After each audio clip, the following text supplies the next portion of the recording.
Assalamualaikum warahmatullahi wabarakatuh. Selamat malam kepada semua warga TikTok yang saya sayangi, yang telah saya janjikan dan telah saya tuliskan di platform saya pada malam ini akan ada kisah seram, iaitu segmen seram.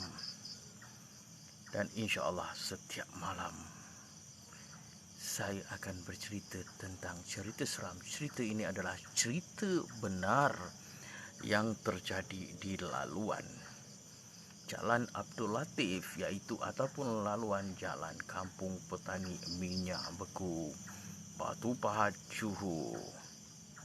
Suatu ketika dulu pernah kecoh, pernah gekar kehadiran Pontianak apabila sesiapa sahaja yang melalui jalan itu tepat pada pukul 12 malam hingga sampai pukul 3 pagi. Adakah anda semua sudah bersedia untuk mendengar cerita ini? Cerita ini ada kisah misterinya, ada kisah terjadinya, dan ada pengajaran untuk yang mendengarnya. Jika anda semua sudah bersedia ataupun anda semua sudah ingin mendengar kisah seram ini, saya ingin anda semua spotting dan support. Tulis di ruang komentar. Maknanya anda ingin dan sudi mendengar cerita seram ini. Cerita ini adalah cerita benar, bukan cerita reka yang terjadi pada suatu ketika dulu. Saya ingin melihat anda semua komen hendak, dan saya akan lanjutkan. Tak kisah, tak ada orang pun tak apa, tetapi saya akan terus lanjutkan. Saya ingin kata-kata anda dan tulisan anda yang memberi semangat kepada saya. Dan sebelum saya meneruskan segmen seram ini, saya ingin pastikan bahawa suara saya kedengaran. Adakah suara saya dengar? Kalau suara saya dengar clear, saya mohon anda semua tulis clear.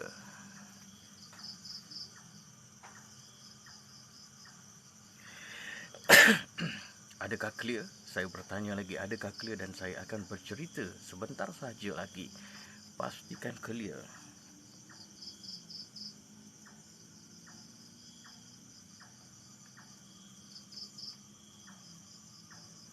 Kisah ini adalah kisah benar dan lain tak bukan berlaku di daerah sekitar kawasan Batu Pahat, Johor. Pernah gegar, pernah kecoh suatu ketika dahulu. Benar kata cicak yang ada di atas siling ini, benar.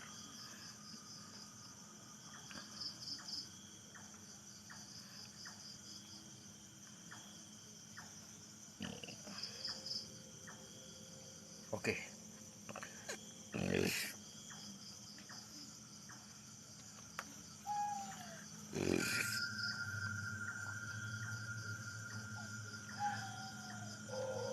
Pada suatu waktu ketika dahulu, di laluan kampung petani, iaitu Jalan Abdul Latif, ataupun sekarang ini telah menjadi Jalan Minyak Beku. Waalaikumsalam Kak Ju ataupun Kak Sinar Kasih. Cerita ini telah tergempar dan telah kecoh pada saat itu. Ketika tepat jam pada pukul 12 tengah malam hingga pukul 3 pagi, bagi sesiapa yang ingin pergi ke laut atau pergi bekerja pada waktu sip tengah malam, mereka semua akan melalui di kawasan itu. Kerana pada saat itu, waktu itu, tiang lampu jalan tiada, jalan agak gelap dan sunyi, tiada satu kenderaan pun yang lalu. Selalunya penunggang motor yang lalu di situ akan diganggu dengan sosok-sosok misteri ini apabila berdekatan dengan kawasan perkuburan. Selalunya mereka akan diganggu terang-terangan dan nampak kelipat putih berdiri.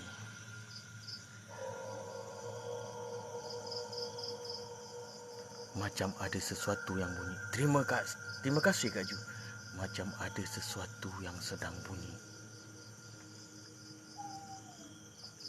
Sehingga kan kalau penunggang motor melalui situ pasti pasti meremang. Dan sesiapa yang tak kuat semangat pasti demam. Ini kisah terjadi, ini pernah tergempah dan kecoh saat itu. Semasa itu umur saya berusia 15 tahun. Zaman-zaman saya sekolah menengah. Dijadikan cerita tepat pada pukul 12.30 malam. Seorang penunggang motor balik dari kerja untuk balik ke rumahnya. Mesti ikut laluan situ hendak balik ke rumahnya, iaitu di Minyak Beku. Apabila masuk sahaja di Sempang 3 arah laluan Jalan Abdul Latif sampai ke kawasan perkuburan. Laluan itu sangat gelap, sangat sunyi. Tidak ada ditemani oleh satu pun buah kenderaan maupun kereta ataupun lori. Tinggallah seorang diri. Memang sangat menakutkan, memang sangat menakutkan. Cerita ini adalah cerita benar, bukan cerita reka. Apabila saat hampir ke kawasan perkuburan itu, si penunggang motor ini terasakan sangat meremang di bulu tengkuknya sehingga gemetar seluruh badan dan jiwanya, merasai ada satu kehadiran sosok putih berlegar-legar bermain di fikirannya dan di minda serta di hati dan di jiwanya. Apabila ia menoleh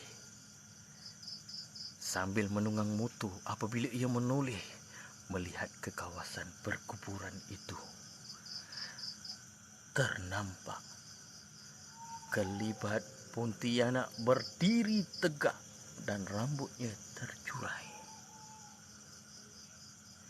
Dengan baju kain putih itu yang sangat kotor. Lalu, apakah yang akan berlaku kepada penunggang motor itu? Penunggang motor itu menjadi kaget, menjadi gabra, menjadi gemuruh, menjadi kalam kabut.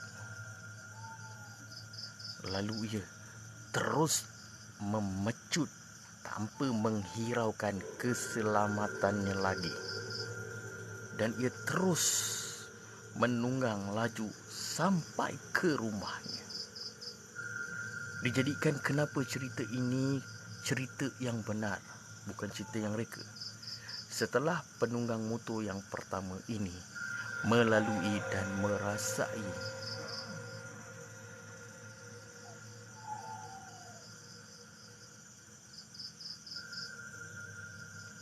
lalu jadilah satu kekecohan perbualan dari mulut ke mulut sampailah ke telinga mendengarnya. Lalu kecoh. Lalu terjadilah perbualan di antara satu ke satu sehingga ke kedai kopi mengatakan jika lalu di kawasan kubur Jalan Abdul Latif ini ataupun Kampung Petani Batu Pahat Johor ini akan diganggu oleh Pontianak ataupun nampak Pontianak berdiri di situ. Bukan hanya sekadar Pontianak ya. Bukan hanya sekadar Pontianak saja. Setelah cerita ini kecoh, diganggu lagi pula oleh seorang makcik yang sedang balik kerja. Kemungkinan makcik itu kerja di bandar Saat itu tidak ada sesiapa yang teman ingin tahu apa yang berlaku kepada makcik itu apabila masuk ke laluan itu. Penunggang motor yang kedua ini, ya ini makcik. Saya akan ringkaskan penunggang motor yang kedua itu. Apabila dia saat melalui laluan kawasan perkuburan Kampung Petani Batu Pahat, Johor, di fikirannya, di hatinya, di jiwanya, di telinganya telah terngiang-ngiang cerita yang didengar dari mulut ke mulut yang mengatakan di situ ada Pontianak. Tetapi nasib malang makcik itu bukan berjumpa dengan Pontianak. Kamu ingin tahu makcik itu berjumpa dengan apa? Makcik itu membawa Honda Cup. Dan makcik itu tidak boleh bawa laju. Lalu dia lalu di situ. Makcik itu lalu di kawasan perkuburan itu. Dia nampak kelipat pocong berdiri. Tetapi yang aneh dan peliknya, kenapa pocong itu sangat besar dan tinggi. Dan kain putih itu sangat compang-camping.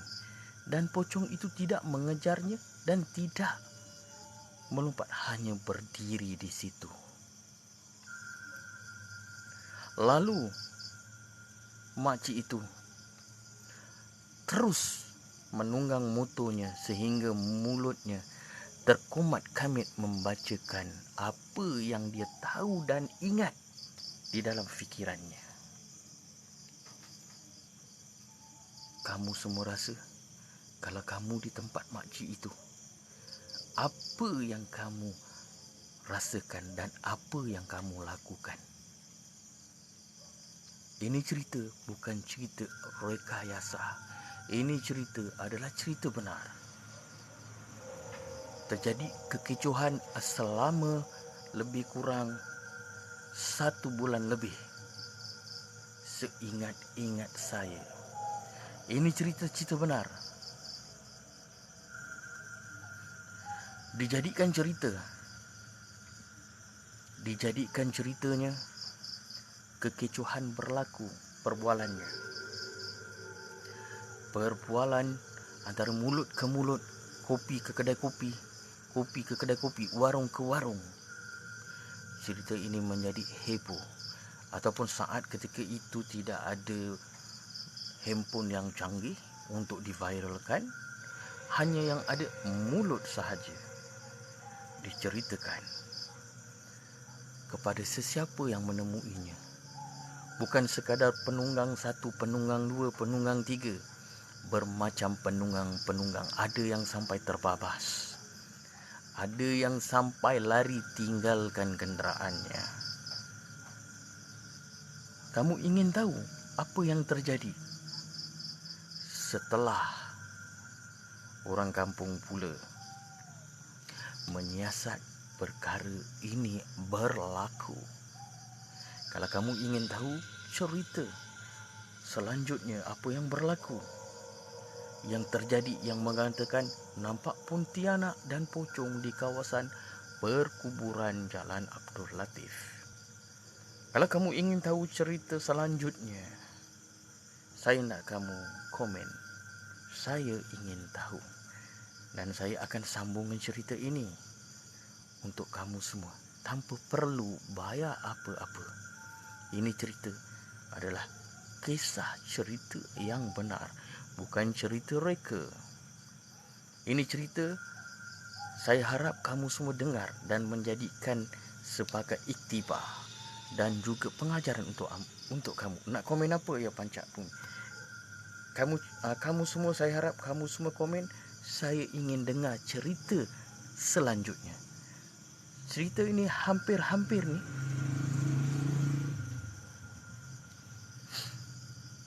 memang kisah ini kisah seram, kisah benar. Tetapi ada rahsia di balik keseraman ini yang berlaku suatu ketika dahulu yang gempur dari mulut ke mulut menjadi topik perbualan hangat, kerana saat itu tidak ada handphone yang canggih.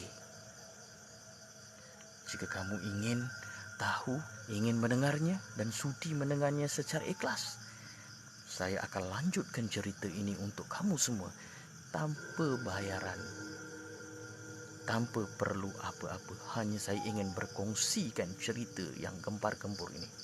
Okey, saya nak dengar cerita pasal Ultraman lawan Godzilla itu nanti. Tetapi setelah penunggang 1, penunggang 2, penunggang 3 dan berbagai-bagai penunggang, termasuk yang tertunggang dan menunggang, terjumpa, terserempak, pocong dan kuntilanak ini sangat menakutkan di kawasan perkuburan Jalan Abdul Latif ataupun Kampung Petani Batu Pahat, Johor. Tiba-tiba lampu gelap dan mati. Apakah yang akan berlaku kepada saya ni? Sedangkan power bank penuh, tiba-tiba lampu gelap dan mati.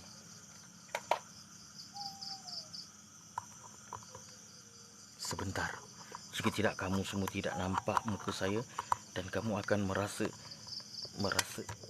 ketakutan.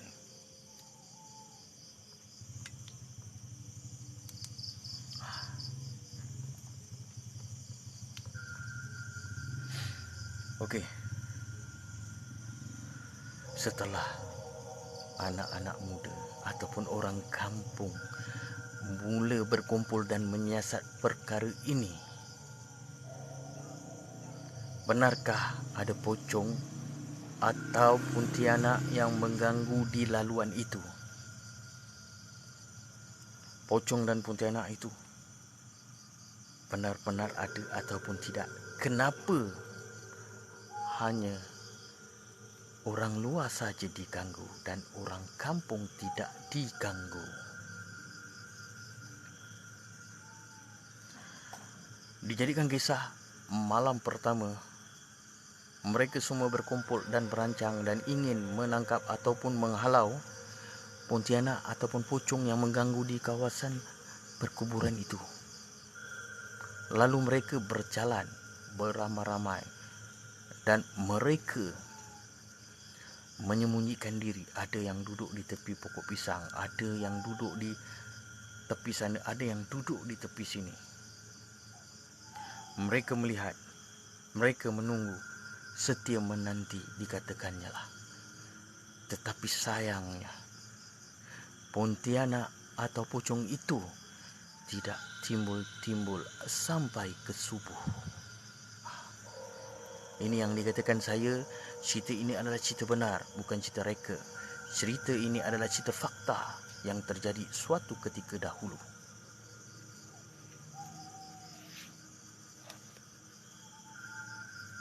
Lalu tidak putus asa, malam yang kedua, mereka berkumpul lagi dan menunggu di tempat yang sama, penyembunyian tempat yang sama, setia menanti. Tetapi hanya sia-sia belaka saja. Tidak muncul-muncul lagi. Tidak muncul-muncul dan tidak menonjolkan diri. Di mana pocong dan di mana pontianak itu berada? Setelah hari kedua, mereka mencuba. Tidak ada keputusan yang sangat memberangsangkan atau yang sangat membanggakan. Tidak ada.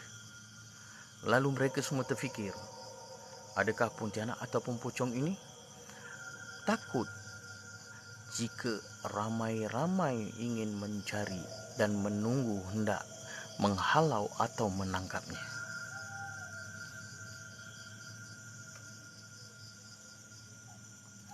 Ingin saya lanjutkan lagi apa yang berlaku untuk malam ketiga. Salah seorang yang bijak dan pandai pada hari kedua, sebelum balik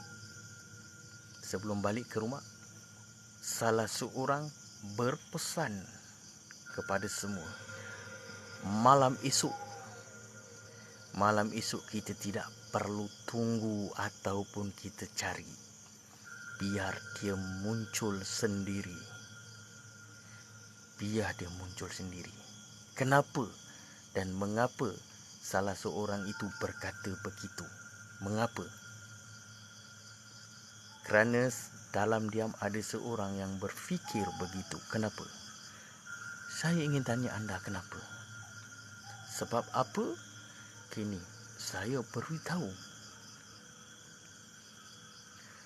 Tetapi sebenarnya dia tidak mau ramai-ramai.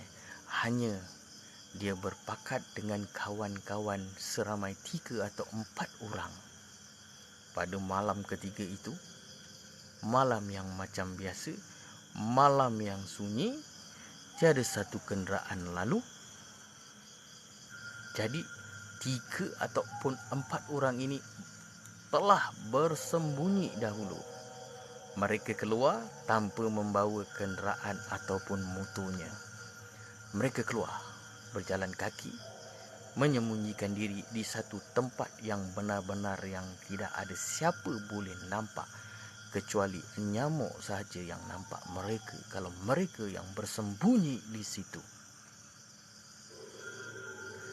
Dijadikan ceritanya setelah jam tepat pukul 12.30 malam. Sebab mereka keluar awal. Jadi tiada sesiapa yang akan merasa curiga atau sesiapa yang merasa meragukan. Jadi mereka keluar awal dan mereka bersembunyi di tempat itu. Setelah jam tepat 12.30 malam, mereka mula mendiamkan diri.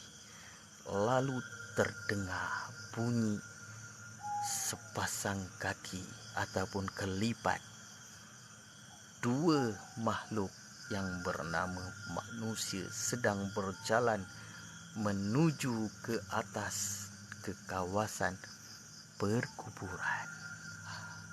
Ini cerita benar guys, cerita seram.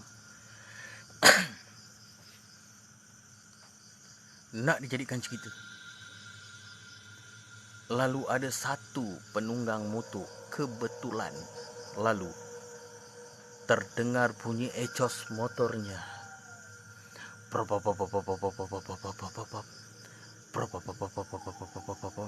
menghampiri ke kawasan perkuburannya.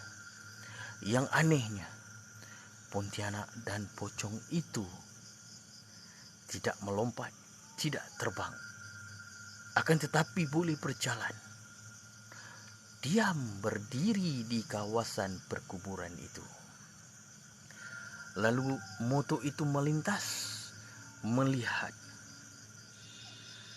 di tepi kawasan perkuburan itu ada pocong, ada Pontianak. Lalu si penunggang motor itu sambil lalu menjerit, "Tolong, tolong, tolong, tolong."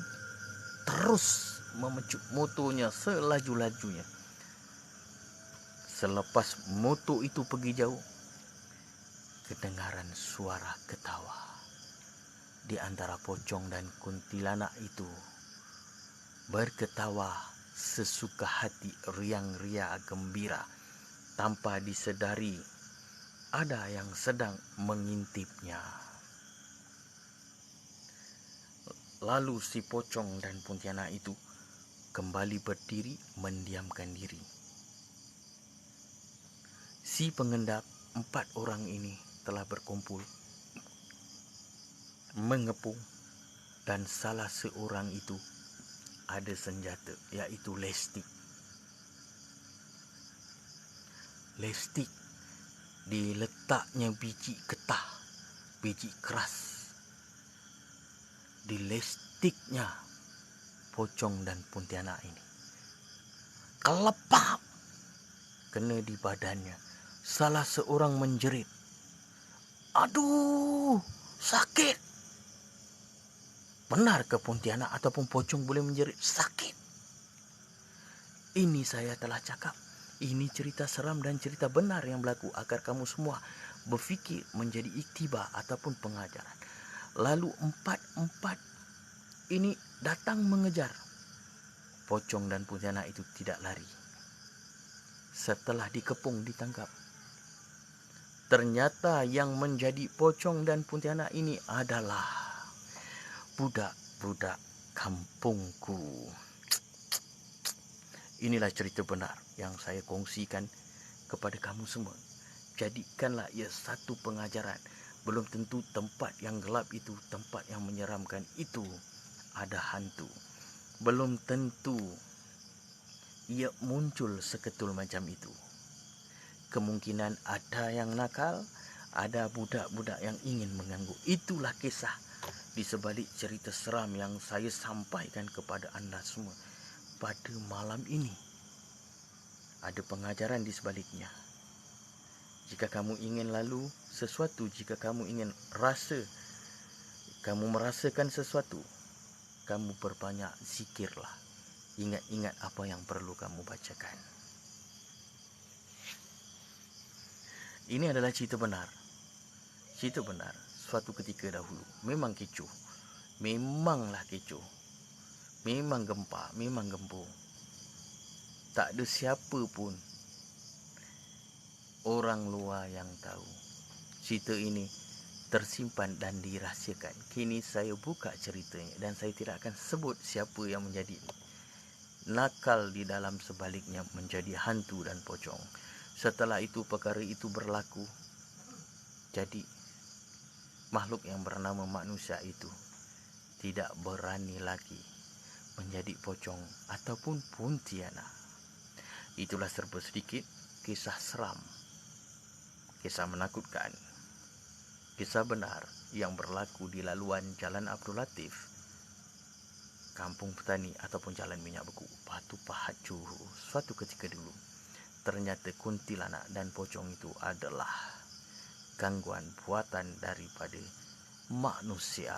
Cerita ini adalah cerita yang benar. Cerita saya masa jadi budak-budak umur lebih kurang 15 tahun.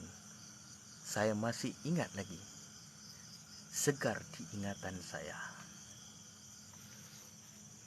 Okey geng, saya ada cerita lain lagi. Cerita banyak lagi. Tapi saya tak nak cerita setiap hari. Sebab kalau saya nak buat paranormal, saya nak buat pergi hiking, pergi explore. Okey, nak pergi masuk hutan, tak boleh. Sekarang hujan. Sekarang waktu hujan. Sebab tu saya santai. Ni saya kat luar rumah, dekat kawasan dapur. Ni pintu dapur rumah saya.